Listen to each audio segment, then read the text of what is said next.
Hola a todos, soy Eva Carter y hoy vamos a emprender un viaje a uno de los capítulos más oscuros y fascinantes de la historia, Londres en 1665. Una ciudad que en solo un año se transformó de una capital próspera en un enorme escenario de pesadumbre. Todo comenzó con una profunda sensación de ansiedad que se cernía sobre la ciudad incluso un año antes de la catástrofe. El brote de 1665 no fue una casualidad para los supersticiosos londinenses. El cielo mismo envió una señal aterradora. En el invierno de 1664, un cometa cruzó el mundo, al cual los astrólogos de la época llamaron unánimemente mensajero de grandes desgracias. En aquellos siglos, la gente creía sinceramente que los cuerpos celestes dictaban su destino, y no esperaban más que las pruebas más duras para el año venidero. Aunque habían pasado más de 300 años desde la primera ola devastadora del Gran Mal en el siglo XIV, este continuaba regresando, atacando ocasionalmente ciudades por toda Europa. Sin embargo, fue 1665 el año que batió todos los récords anteriores de pérdidas en la capital de las Islas Británicas. Antes de esto, el periodo más difícil se consideraba 1625, cuando unas 40.000 personas dejaron este mundo de una población de 200.000. Si miramos más atrás en la historia, durante la primera aparición de la infección en Europa a través del puerto de Messina, las pérdidas de Londres fueron de unas 30.000 personas de 70.000 habitantes. Pero en ese fatídico periodo que discutimos hoy, el mal se llevó la vida de aproximadamente 100.000 londinenses. Es importante considerar que la población total de la capital era de unas 385.000 personas en aquel entonces. Estas son solo cifras aproximadas, ya que un sistema completo de registro de la población estaba apenas en sus inicios. Amigos, si les interesan estas investigaciones históricas, asegúrense de suscribirse al canal y darle al botón de me gusta ahora mismo. Realmente me ayuda a crear contenido aún mejor para ustedes. ¿Pero acaso la gente solo creía las estrellas?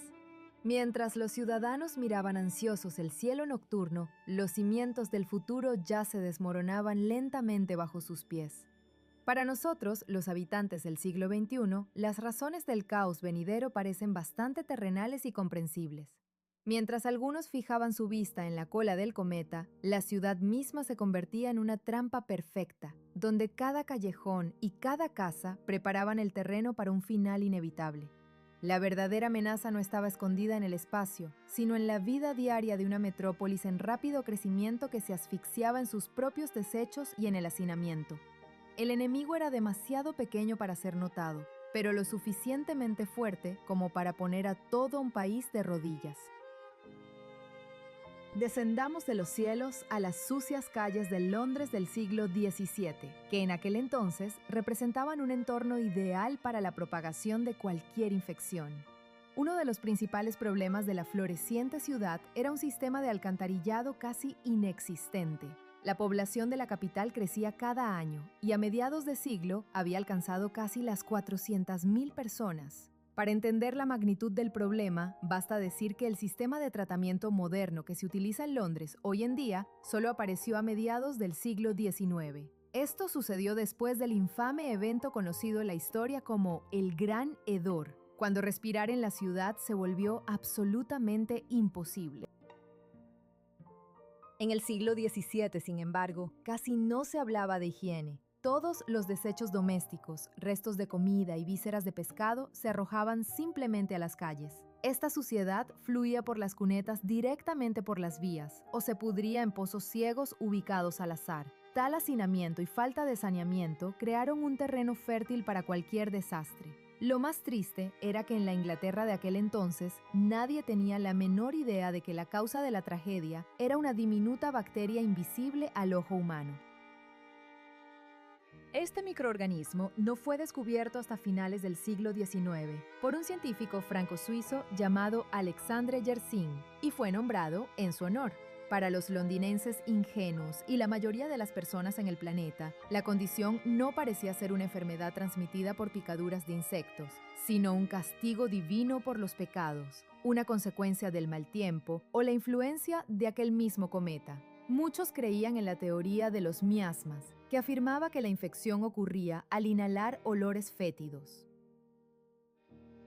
Los londinenses culpaban al pesado hedor que envolvía la ciudad, y en cierto modo tenían razón, ya que la limpieza del aire dependía directamente de la limpieza de las calles. Pero el verdadero enemigo era tan pequeño que no pudo ser visto durante otros 200 años. Y este oponente invisible ya había comenzado su caza, utilizando a quienes vivían codo con las personas en cada sótano y ático como su medio de transporte. Mientras los habitantes intentaban luchar contra los olores, la verdadera amenaza se propagaba rápidamente por los barrios bajos, preparándose para un golpe decisivo.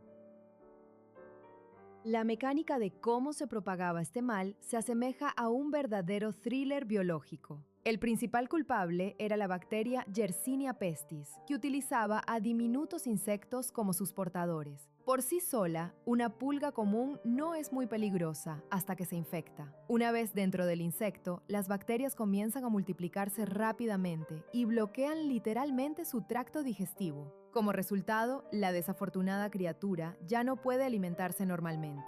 Al sentir un hambre insoportable, la pulga se vuelve extremadamente agresiva y comienza a picar a todo ser vivo a su alrededor, desde pequeños roedores hasta humanos. Debido a que su estómago está obstruido por las bacterias, con cada nueva picadura inyecta involuntariamente el contenido de su esófago en el cuerpo de una nueva víctima. Así, el enemigo invisible se muda a un apartamento más espacioso, al cuerpo de los habitantes de la ciudad.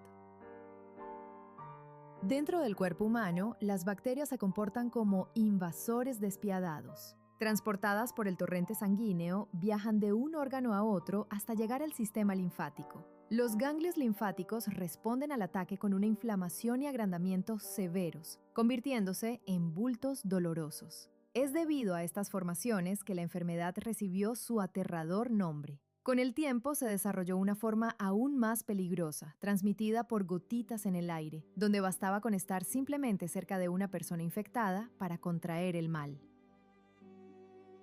Lamentablemente, los londinenses del siglo XVII cometieron un error fatal al buscar a los culpables. Creyendo que los animales domésticos eran los portadores de la enfermedad, las autoridades emitieron un decreto para exterminar a gatos y perros. Decenas de miles de compañeros de cuatro patas fueron destruidos, lo que fue un verdadero regalo para los verdaderos culpables de la catástrofe, las ratas. Estos roedores eran el transporte principal para los insectos infectados. Al quedar sin sus enemigos naturales, la población de ratas de la ciudad comenzó a crecer exponencialmente, sintiéndose como las dueñas legítimas de las calles.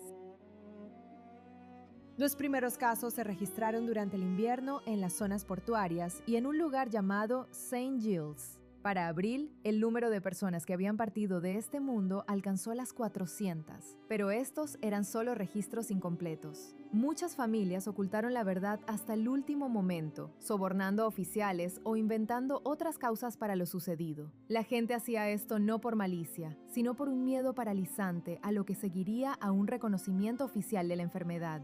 Cuando las primeras víctimas comenzaron a caer en las zonas portuarias, las autoridades finalmente tomaron medidas estrictas. Pero estas medidas convirtieron los hogares londinenses ordinarios en verdaderas prisiones, sin salida para muchos. Tan pronto como se descubría en una familia a una persona cuyos días estaban contados debido a la enfermedad, se pintaba una gran cruz roja en la puerta de la casa. A menudo se añadía una inscripción debajo de este signo: Señor, ten piedad de nosotros, o Dios, conserva nuestras almas. Esto significaba que toda la familia, independientemente del estado de salud de los demás miembros del hogar, era puesta bajo una estricta cuarentena por un periodo de 40 días. La palabra cuarentena en sí proviene de una expresión italiana que significa exactamente ese periodo de tiempo. Para la mayoría de los londinenses del siglo XVII, tal decisión de las autoridades se convertía efectivamente en una sentencia final. La gente se encontraba encerrada en habitaciones estrechas y sofocantes, a menudo sin suficiente comida o agua. Si alguien en la familia todavía estaba sano, la infección se volvía solo cuestión de tiempo en tales condiciones. La supervisión de este aislamiento se confió a guardias especiales de las clases bajas, a quienes se les pagaba un salario muy bueno para la época. Ellos se aseguraban de que nadie saliera de las viviendas cerradas y a veces actuaban con extrema crueldad. Aún más altos eran los ingresos de quienes se dedicaban a recoger los restos de los fallecidos. Cada noche, las carretas pasaban por las calles oscuras y siniestras, y el silencio solo se rompía por los gritos de los conductores. ¡Saquen a sus difuntos! Los cuerpos eran recogidos directamente de las casas y llevados a fosas comunes que se llenaban rápidamente. Los testigos recordaban que un hedor insoportable flotaba sobre la ciudad, y las campanas de las iglesias, anunciando cada nueva pérdida, sonaban tan a menudo que en un momento se decidió detenerlas. Los mecanismos simplemente no podían soportar la carga. En la parte norte de la ciudad, en los sitios de las actuales estaciones de metro y calles modernas, todavía se encuentran entierros masivos de aquel período. El nivel del suelo en los antiguos cementerios parroquiales a veces subía 1,5 metros más que la entrada del edificio, precisamente debido a la enorme cantidad de personas que dejaron este mundo en un solo año. Las clases ricas, incluidos el Lord Alcalde y el Rey Carlos II, tuvieron la oportunidad de abandonar la capital, aunque algunos funcionarios permanecieron en sus puestos, tratando de mantener cierta apariencia de orden en el caos. Sin embargo, la mayoría de los londinenses no tuvieron elección. Permanecieron en la metrópolis presa del pánico, donde la única ley era el miedo. En este caos de desesperación, la gente buscó la salvación en las cosas más desesperadas. La religión, la superstición y la medicina popular se mezclaron en un cóctel volátil. Cuando las oraciones tradicionales dejaron de traer alivio, los habitantes comenzaron a creer en los métodos de protección más increíbles. No creerán lo que se consideraba un remedio eficaz en aquel entonces y los extremos a los que llegó la gente para engañar a su inevitable final. Los rumores distorsionados y las teorías pseudocientíficas dieron lugar a métodos de tratamiento que hoy parecen no solo extraños, sino verdaderamente aterradores. En este caos de desesperación, la gente buscó la salvación en las cosas más desesperadas, y la medicina de la época ofrecía métodos que hoy parecen una verdadera pesadilla. Por las calles atenazadas por el mal caminaban los llamados médicos de la peste, cuya apariencia inspiraba un terror supersticioso. Vestían largos abrigos de cuero y máscaras con enormes picos de ave. Este traje fue diseñado en el siglo XVI por el médico francés Charles Delorme para proteger contra la infección. En el pico de la máscara se introducían hierbas fragantes empapadas en miel o vinagre, ya que los médicos creían que la infección se transmitía exclusivamente a través de los malos olores. Aunque esta teoría era incorrecta, la ropa gruesa y las máscaras daban a los médicos al menos alguna oportunidad de evitar el contacto directo con los enfermos. Los intentos de tratamiento a menudo resultaban ser más dolorosos que el mal mismo. Los médicos frecuentemente cauterizaban los ganglios linfáticos inflamados con hierro al rojo vivo, esperando destruir la infección dentro del cuerpo. Lamentablemente, tales procedimientos ponían a los médicos en gran riesgo y traían a los pacientes sufrimientos insoportables, sin tener casi ningún efecto en el resultado. Pero aún más extraños eran los métodos populares de prevención.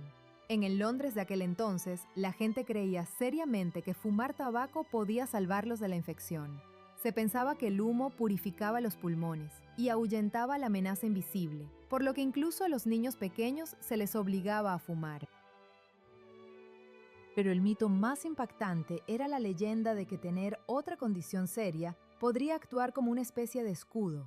La gente escuchaba historias de que aquellos que ya sufrían de ciertas dolencias crónicas íntimas supuestamente no eran susceptibles a la nueva plaga. Con la esperanza de sobrevivir, algunos habitantes buscaban intencionadamente encuentros íntimos con los infectados en callejones oscuros, tratando de intercambiar una enfermedad por protección contra otra. Por supuesto, esto era solo una broma cruel, o el delirio de alguien sin base científica, pero muestra claramente el nivel de desesperación alcanzado por los residentes de la ciudad.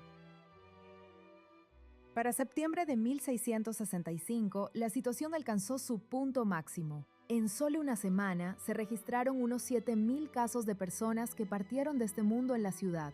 Parecía que Londres estaba condenada a la extinción total y que el mundo familiar se colapsaba definitivamente. Sin embargo, la naturaleza y el azar prepararon un final inesperado para esta tragedia. Cuando el verano terminó y llegó el clima frío, la actividad de los portadores comenzó a disminuir naturalmente. Y tras las heladas surgió otro elemento. Irónicamente, lo que inicialmente se percibió como una nueva catástrofe se convirtió en un fuego purificador para la ciudad agotada. Un incendio masivo que arrasó la capital al año siguiente puso un final simbólico a la historia del Gran Mal, quemando literalmente los rastros de la enfermedad junto con los antiguos edificios de madera.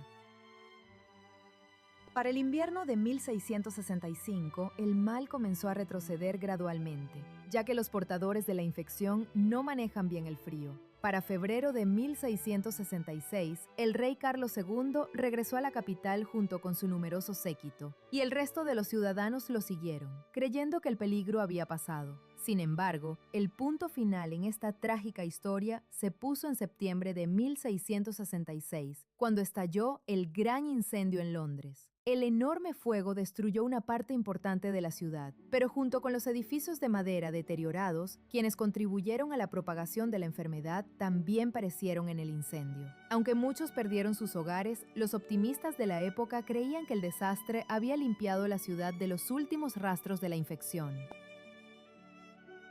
Si miramos las cifras de aquel entonces, los registros oficiales anotaron unas 68.596 personas que dejaron este mundo.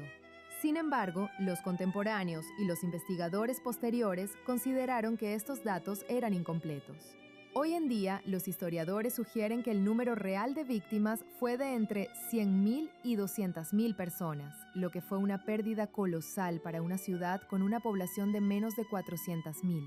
La verdadera causa de esta catástrofe permaneció como un misterio durante otros 2 siglos, hasta que en 1894 el científico Alexandre Yersin descubrió la bacteria invisible que durante siglos había mantenido a continentes enteros sumidos en el miedo. Gracias a este descubrimiento y al posterior invento de los antibióticos, el mal dejó de ser una amenaza global. Hoy en día, el riesgo de un resultado desfavorable con un tratamiento oportuno es de solo un 10 a un 15%. Al observar los eventos del pasado desde el siglo XXI, uno comienza a tener un respeto especial por el trabajo de los profesionales médicos y a valorar el increíble progreso que la ciencia ha logrado. Si no fuera por el conocimiento moderno, muchos de nosotros podríamos no estar aquí hoy. Gracias por recorrer este difícil camino histórico conmigo. Espero que esta historia les haya hecho apreciar aún más la seguridad y los logros de nuestro tiempo. Cuídense mucho y cuiden su salud. Si les resultó interesante, no olviden darle a me gusta al video y suscribirse al canal para no perderse nuevas investigaciones. Además, asegúrense de ver mis otros 2 videos que acaban de aparecer en su pantalla. Son igual de fascinantes y les ayudarán a sumergirse aún más en los secretos del pasado. Hasta la próxima, soy Eva Carter.